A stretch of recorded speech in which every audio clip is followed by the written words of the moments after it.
Over 3 decades and a few name changes, the event, now called Props, Cops, and Rodders, has emerged as one of El Dorado County's premier family events.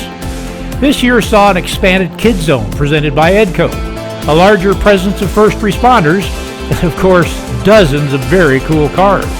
Also this year there was a larger presence of airplanes, some dating back to the 40s. Some of these planes partnered up to put on a short but impressive air show with high-speed flyovers.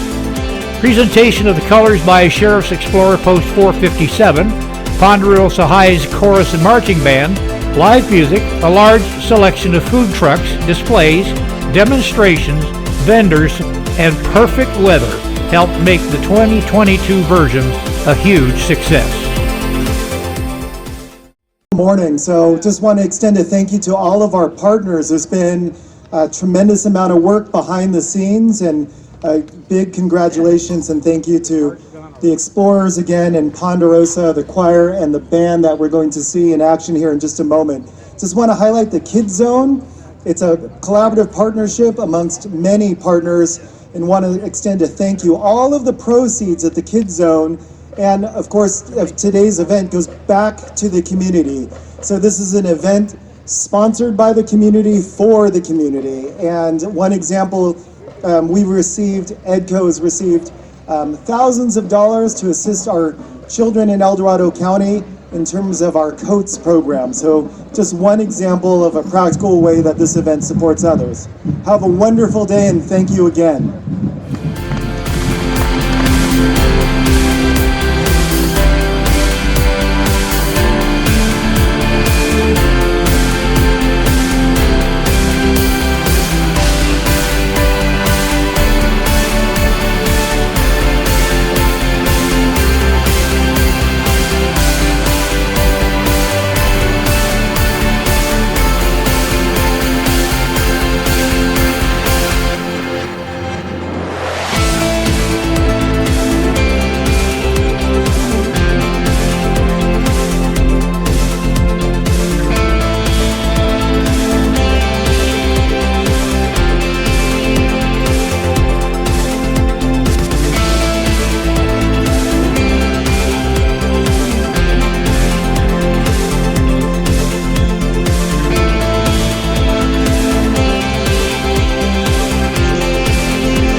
We're at Cameron Park at the Cameron Park Air Park at Props, Cops, and Rodders.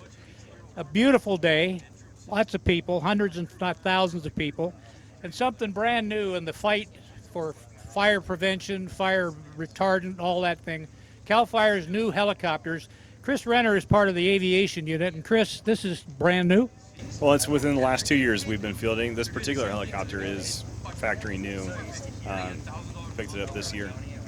And tell me a little bit about them. They're built by Sikorsky, is that correct? Yeah, they're built by Sikorsky at a plant in Poland and then shipped across the Atlantic by boat to the U.S., unpacked, sent to Colorado, and then modded for CAL FIRE's use with the tank and all of our accoutrements that we use in the systems. And I imagine they've been busy since you've had it. Yeah, these things have been busy. They've been doing a great job for us. Particularly this year, we've had more bases converted to Firehawks this year. And we've been busy in doing night water suppression as well as the daytime IA and getting crews on fires and water on fires. And they're a little bit more, I guess, if you compare the bigger ones, the DC-10s and the MD-87s and so on and forth. These are a little bit more tactical. You can get into different spots that bigger planes can't get into. Absolutely, and the whole purpose behind the helicopter is to deliver a crew, a ground crew that the helicopter can support, because aviation's great and all, but fire crews put out fires. Airplanes and helicopters support those fire crews on the ground to help suppress the fire so they can get a good containment line. So you called it a Firehawk. Is it a derivative of the Black Hawk helicopter? Absolutely. It is originally built out of Poland as a straight-up Black Hawk, an S-70I, and then modded to be a Firehawk through UR. And how many do you have? Right now there's 9, 3 more in production in Colorado, and then we just got the budget approved to purchase 4 more. So where basically are they based more in the Northern California area because of the susceptibility to wildfires? Well, we have 3 bases that are up north, and then 2 bases down south that are converted for Firehawks. And is it a 2-man or 3-man crew? It is a 3-man crew, and as far as fire suppression goes, if it's a rescue, we add 2 more rescuers and that kind of thing. So, but typically we respond to a fire with a 3-man crew plus the 7 to 8 firefighters in the back. And you also do rescue work? Yeah, we do rescue work with these things, and they're a great stable platform, very powerful, very safe, dual engine as opposed to the single engine Huey, and nice stable platform for conducting hoist rescue. Well, they're certainly been used a lot this year, probably the last couple of years. And I suppose there's going to be more and more use for them because they're even better for some of the smaller fires, getting in front of the fires right now, right? Yeah, that's absolutely right. So the CAL FIRE's job is initial attack, and our goal is 95% of fires 10 acres or less. So as soon as the initial dispatch happens, getting the crew on board, getting the helicopter out there, and getting those initial fires out. And it's the same mission that we had with the Huey, only this thing's faster, and we can get there sooner, and we can deliver more water on the fire quicker. So we're able to meet that goal more often with this platform than we were with both the Huey. Well, we certainly appreciate it as the citizens of Northern California, especially El Dorado County, because we've been beat up the last few years. We certainly appreciate it, and it's certainly money well spent, I would say. I mean, I know the price tag isn't cheap, but it certainly does the job. I've seen them in action, and it's the first time I've had a chance to look at one really up close, and I thank you very much for all you do for us. Appreciate it. Thanks, Chris.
Mike Garrison is with Station 88, which is Cameron Park Fire / Cal Fire. Explain that to me. I'm an engineer paramedic here at Engine 88. We are basically the city department with Cameron Park Fire. We were contracted through Cal Fire. So I got all my training and my upbringing through my career with Cal Fire, and I became a paramedic and started working with Cameron Park Fire. We have a close relationship with Cal Fire as well. And you're actually kind of double duty type things, because if there is a vegetation fire, a small wildfire in the Cameron Park Shingle Springs area, you guys are most of the time you're first to respond. That's correct. Cal Fire and Cameron Park are all risk departments. In Cameron Park Fire, we're ALS, so that means we respond to a lot of medical aids, but we also are responsible for anything from vehicle accidents, structure fires, wildland fires, anything here in Cameron Park. And is there different training for handling wildfire situations versus domestic homes and business fires? Absolutely. Just anything from the gear that we use for a vegetation fire versus a structure fire is completely different. We do 14 weeks of training to be in the position I'm in IO, and so we go through the training for wildland fires, and we have all of our modules for our structure fires as well. And I know that you're very active in the community. Both Station 88 and Station 89, which is down in the south part of Cameron Park, are very active in reducing fire and hardening your home type things. I know you give proactive talks to different groups and everything like that. Do you think that's helping? Absolutely. We have our fire marshal out of Station 89. He's in charge of weed abatement as well. So we do a lot of fire prevention, a lot of education pieces, and we kind of work with CAL FIRE to do inspections of the home to make sure that their home is safe from wildfire and as well as structure fires as well. Yeah, thank you so much for what you do for us, and the best of luck. Thank you. Thank you.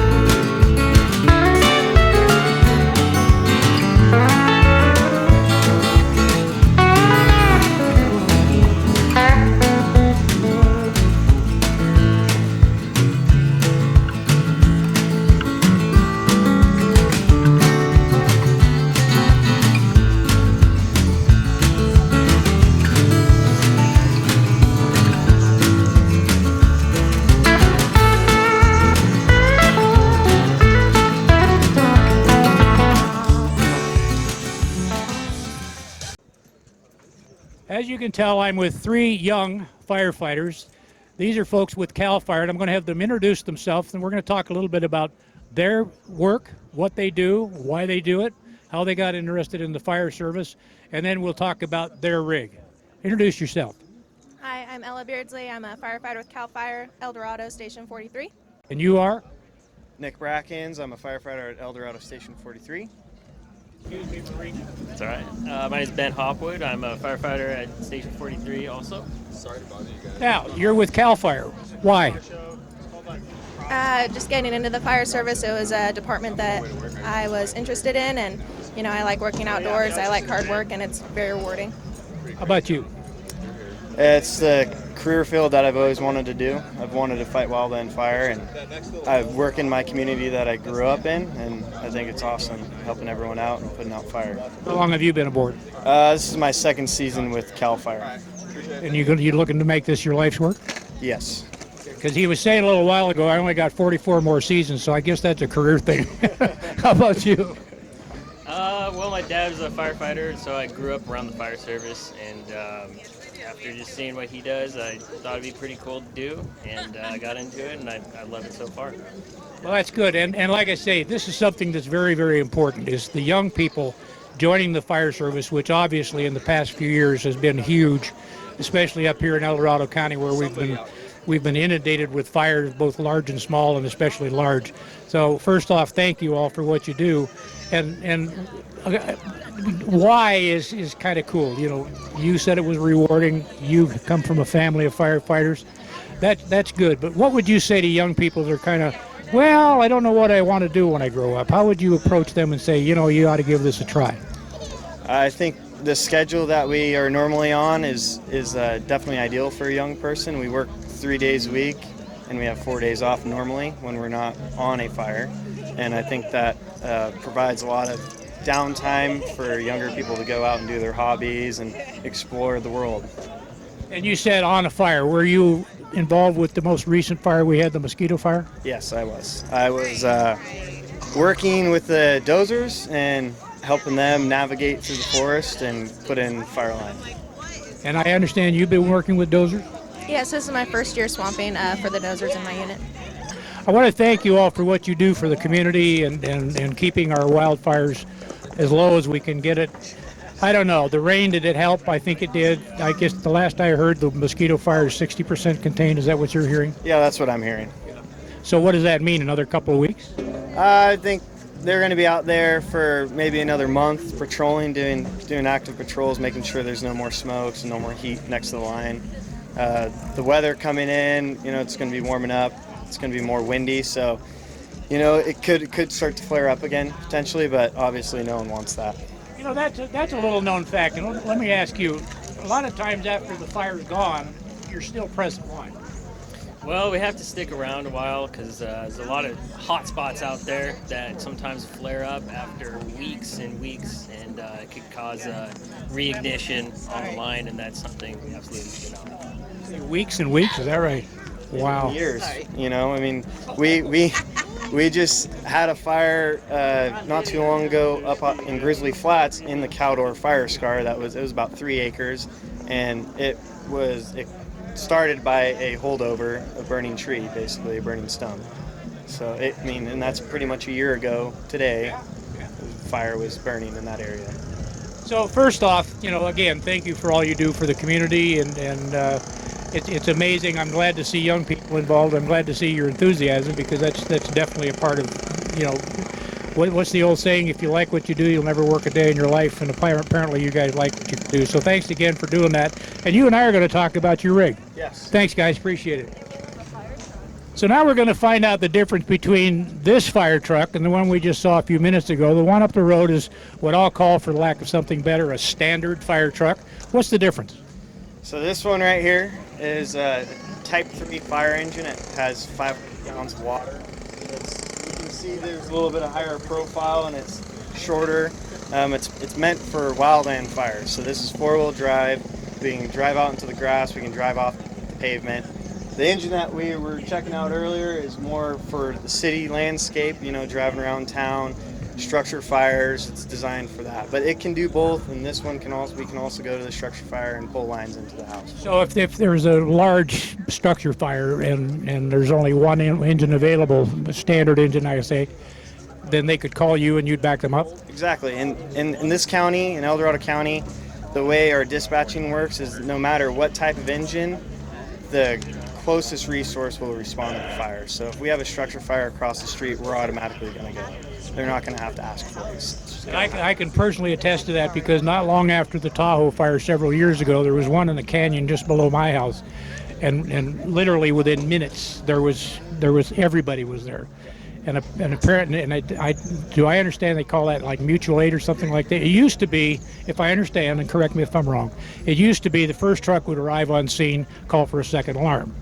Now, if it's a wildland fire, brush fire, vegetation fire, just roll everything until we tell you to stop. Is that correct? Yeah, and depending on the time of the day, the weather, and there's a whole bunch of factors that go into it, our dispatch center determines the dispatch level, and if we're on a high dispatch level, they're going to send the world to that fire, no matter what, even if it's, a 10 by 10 spot that's already extinguished by, locals. Well, and I got to tell you, that response probably saved my home, because I know fire travels uphill in the daytime, and we were above it, and probably saved our whole neighborhood, because it just went like that. It was actually set. We found the guy. But again, it was amazing to see such a cooperative effort between agencies. Again, thank you for all you do, and thank you for telling us about your rig. Absolutely. Take care.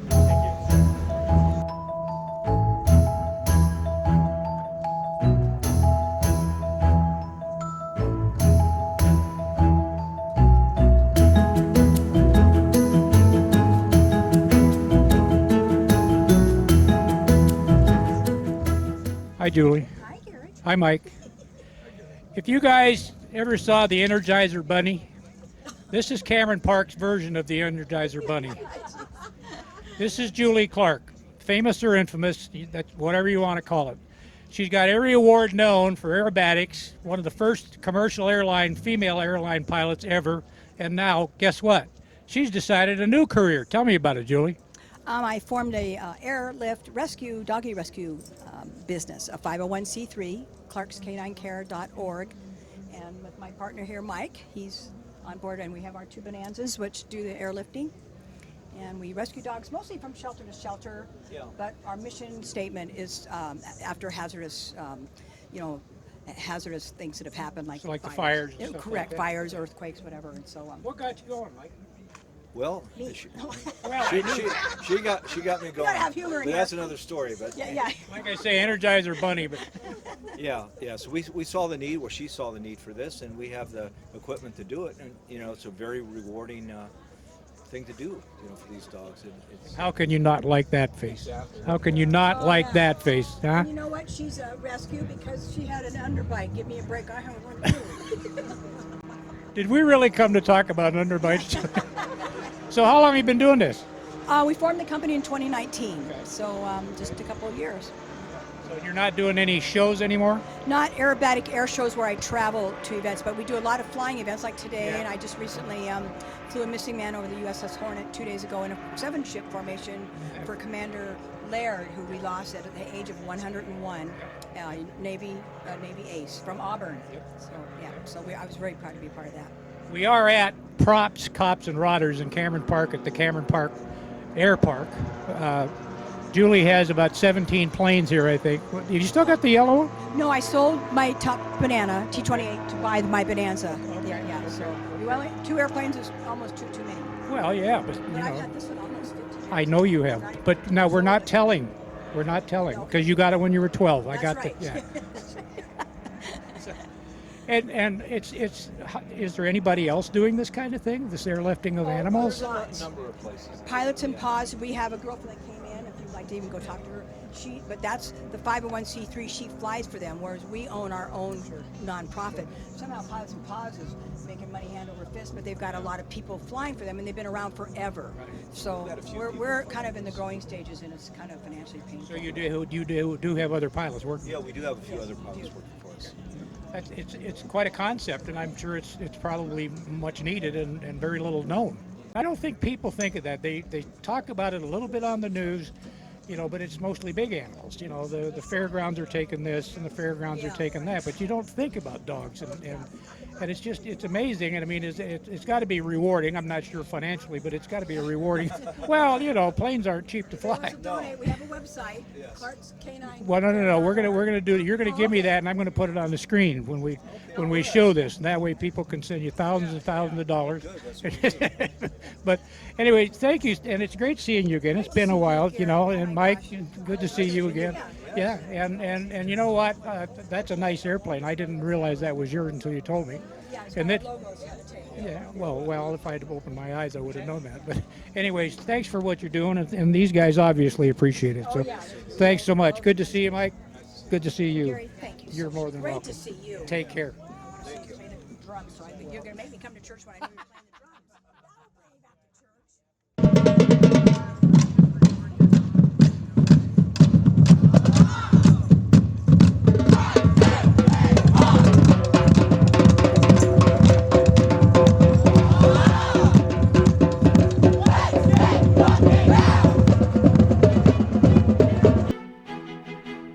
Was Props, Cops, and Rodders 22 a success? Thanks to the scores of volunteers spending hundreds of hours in planning and implementing this event, you bet it was. Without the support of so many local businesses, EDCO, Placerville Kiwanis, the California Highway Patrol, CAL FIRE, the El Dorado County Sheriff's Office, Red Hawk, and many more, this could not have happened. A great day for car lovers, airplane enthusiasts, music lovers, and families. Thanks for coming. We'll see you next year.